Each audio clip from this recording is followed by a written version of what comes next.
Oh yeah, you got the power. Please have a seat. I'm going to stand, so all of this is for you guys. And I have a surprise. Jeff, I'm going to give you the mic. Thank you, Christian. I'm Jeff Howard. I'm the festival runner of this festival. Michael, you should be over here. Thank you, everyone, for being here. This film means a lot to everyone on the jury. The world is basically a better place because of this film being in it. And it is my honor not just to have this be a part of our festival, but to present to the makers of this film our award for Best in Fest. This is a custom trophy made by a local artist.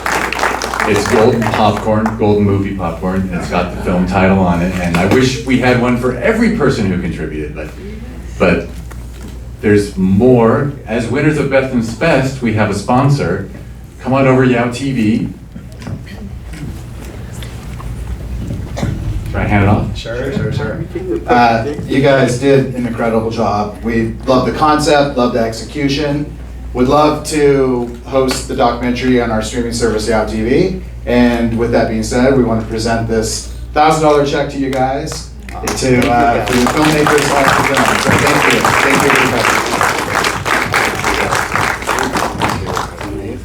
you. And if any film in this festival is going to win a cash prize, I am so delighted it was yours. We gotta take a picture with the check. Yes. Whoever received a big check. Come on, get over here and hold this.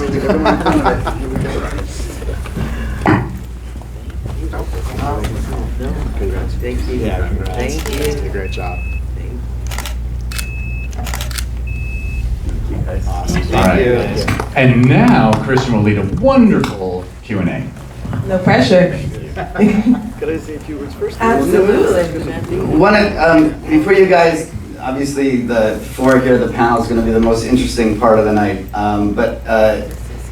One of the things I wanted to call out tonight is Monica, Gregory. Where are they sitting here right now? Here they all are. Thank you to the family. So, Jaime, Gregory, who's in the film, recently passed away. And they came tonight to see the film, some of them for the first time. And we just wanted to make sure that we took a chance to thank them. And I wanted to give you guys maybe just 2 minutes on some of Jaime's contributions to the film.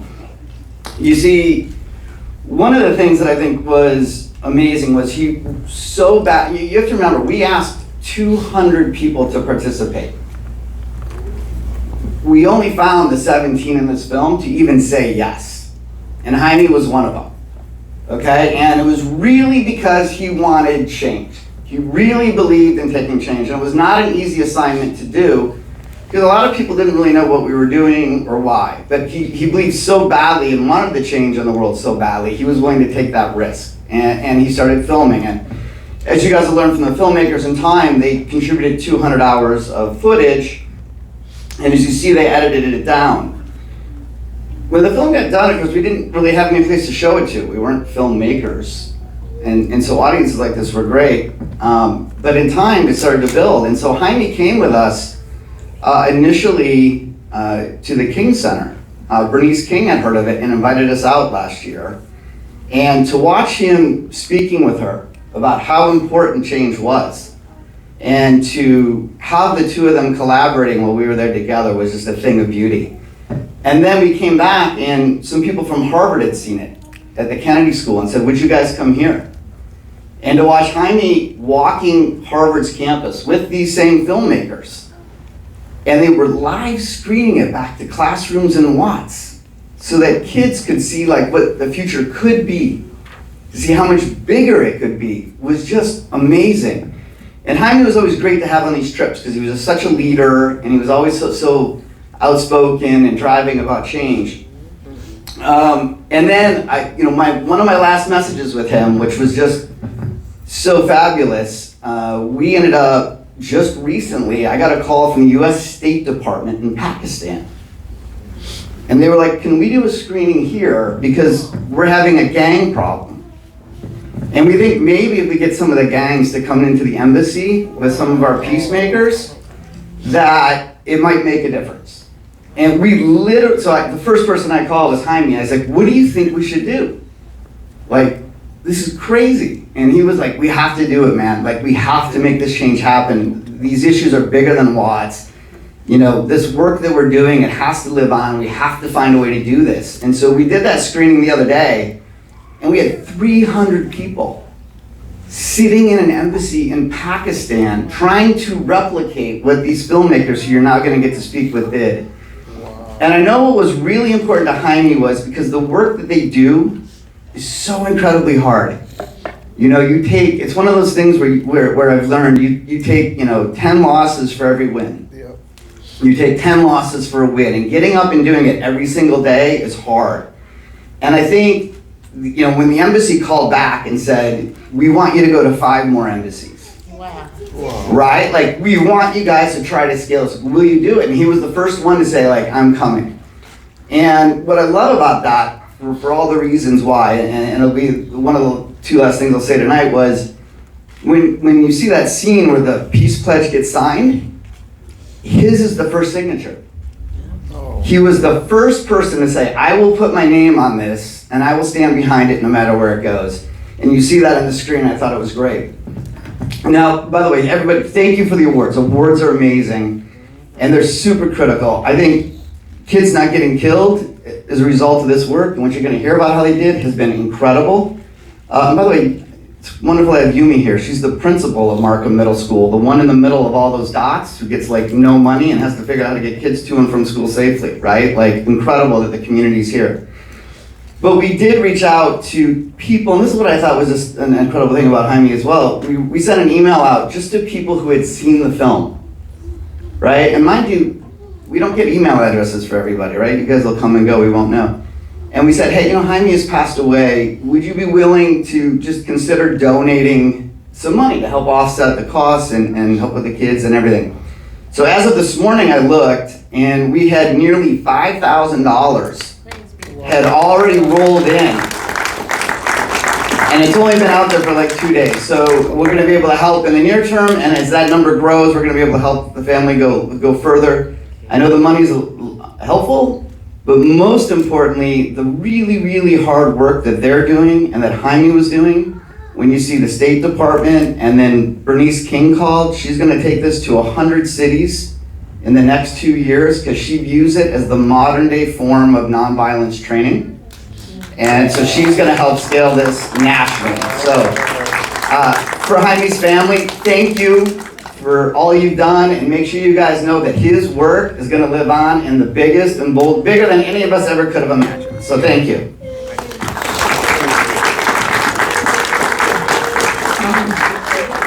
I am extremely honored. I am proud to be standing next to you guys. My first place I lived when I moved to Los Angeles was 111th and Wilmington. So I have lived in this community as well. That 0 at the end is why you guys are here. And it's what I am proud of for you. I would love to hear what it was like on that first filmmakers editing session when you guys all walked in there together. A little scary because you didn't know how other people were going to look and how they were going to feel about what you had taped. And everybody's judgmental, and you're looking at other people tape and saying, wow, why did they tape that? They should have taped this. So yeah, it was a little scary in the first round of looking at the information and seeing what was going to be edited. But let me say this, we had say on what could be and what couldn't be throughout the whole video. If I really want something there, I could say have it removed. And if I wanted something there, I could say have it added. So I always had that option. You want to say something, Nisha? No. Well, one of the very unique things about this project is, as we were starting and we were handed phones and said, film your life, we had no idea at all that this would be the culmination of it all. It was simply, do you, whatever that meant to police officers, to community members, to everybody else. And so as edits started to come in, I mean, we've probably seen 15 or 20 different versions of this film. And then as time progressed, it kind of started to take shape and become something. And by this point, we're just filming thoughts, what's happening with us, what's happening in our lives, professionally, privately, work, everything. And then it started to kind of take shape until one day it became what it became. So the nerve-wracking part was, am I doing this correctly? Am I showing what I need to show with no direction? I don't know what we're doing necessarily. The guidance was, hey, film yourself. So pretty unique in that respect. Nerve-wracking is a good way to put it, because we knew there was a little group of us watching. We didn't know what it was going to look like and what everyone else was bringing to the table. There wasn't, we didn't have instructions on how this was to be done. So I think hopefully that genuineness comes through in the film.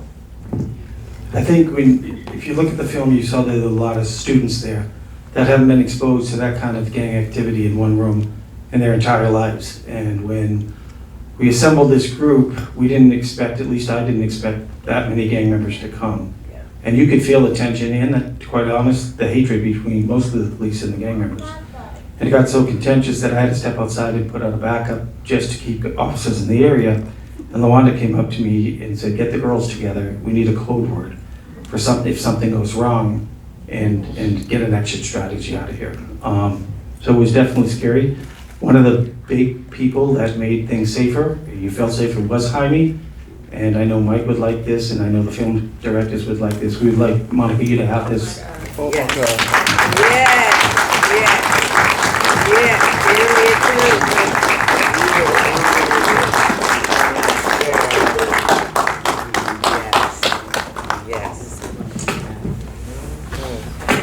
Loss does not ever go away.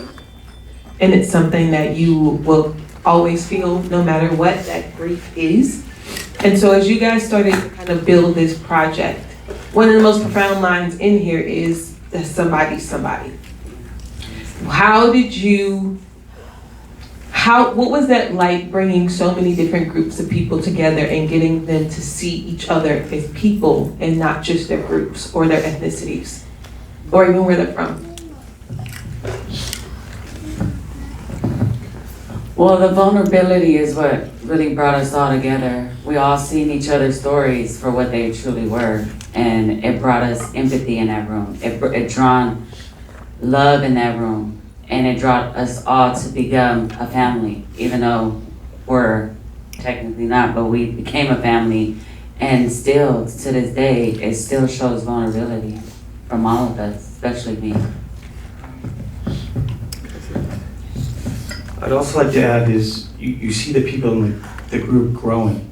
And I will say that every person who took a phone has grown from this in personal development and in taking things serious. But with a project like this, you need a leader. And Mike Soenen was the best leader I've ever seen. He has taken time to communicate, and he was very, very committed to us. At one point, Mike wanted to get tattooed, and I said, Mike, no. We will talk about later what the tattoo is going to be. You said family. I think found family is something we all have experienced in some way, shape, or form. You have the people that stand next to you, but then you have the people that you call that helps you move. You have the people that are there when you get that call that you never wanted. How, if you looked at yourself right now and then you look at yourself 3 years ago in that room, what advice would you have given to yourself back then? Why you gotta be so deep with these questions? You guys didn't make a comedy.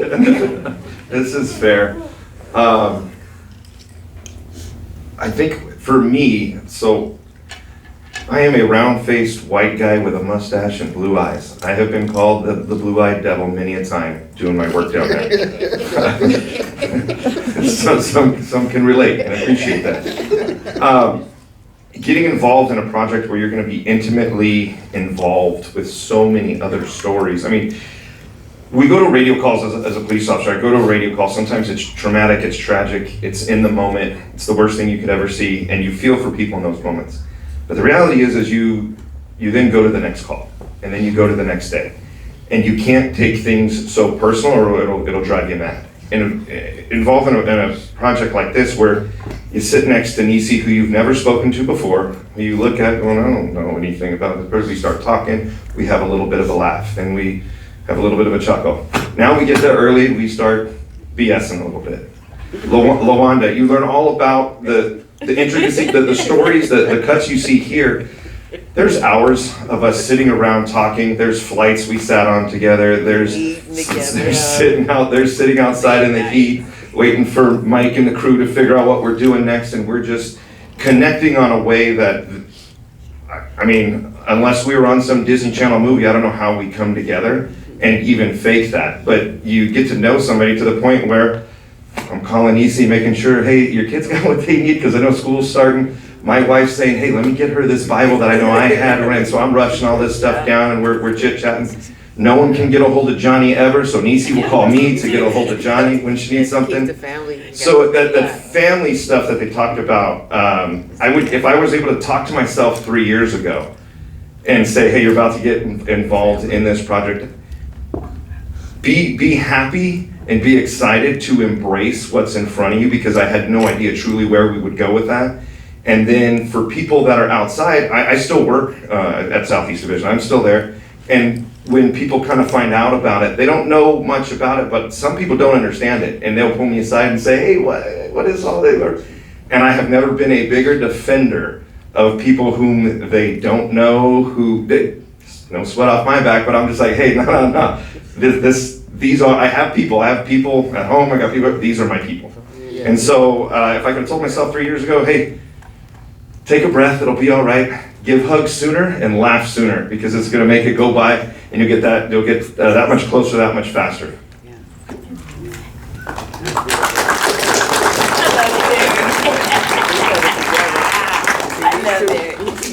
For the 17 of the 200 that said yes, thank you.